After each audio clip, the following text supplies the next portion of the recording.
human rights predations against Christians on the ground, not only in the areas controlled by Sunni terrorists, but also in the areas that were controlled by Shia terrorists. Syria is about 10% Christian. Okay, so is it about to get worse? It definitely could, which would, of course, be a terrible thing.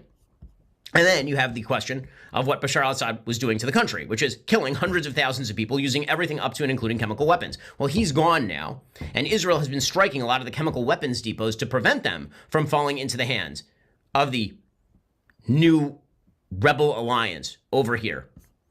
Okay, so, again, is any of this wonderful? It isn't. But the one thing that is an upside is that the Iranian crescent is dead. Okay, the Shia crescent that, again, stretched all the way from Iran all the way across to Lebanon, that is now dead. What does that mean? It means the Iranian regime is actually in quite real trouble here.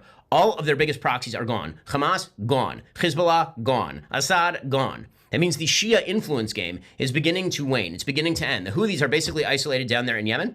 The Shia regime in Iran still has impact in Iraq, but internally they are much, much, much weaker right now. So the border countries, what are they doing? Turkey is doing incursions into northern Syria. They were probably behind much of what's going on right now. They're attempting to grab territory in northern Syria. They're creating their own buffer zone. They're attempting to encroach on Kurdish territory, again, in the northeast of the country. Meanwhile, Israel in the south has the Golan Heights. And anybody, by the way, who thought that it was a good idea for Israel to give up the Golan Heights, yeah, you're an idiot. Okay, it's a good thing Israel has the Golan Heights. Otherwise, you'd have Sunni terrorists sitting up top over the Lake Tiberias and firing down into the valley in Israel. Okay, so Israel controls that area. They've been moving up into their own buffer zone over at Mount Hermon, which is in Syria. It's kind of the strategic height of the region.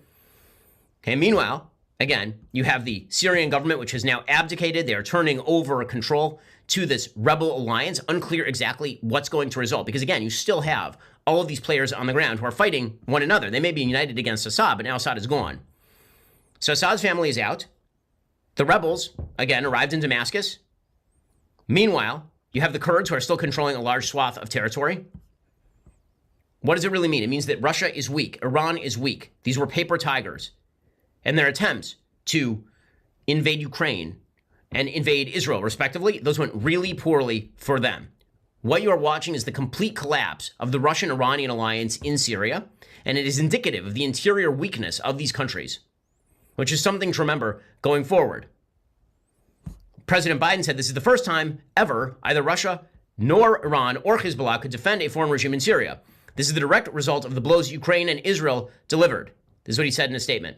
No thanks to Joe Biden, by the way, who's continuing to slow walk weapons to both Ukraine and also to Israel.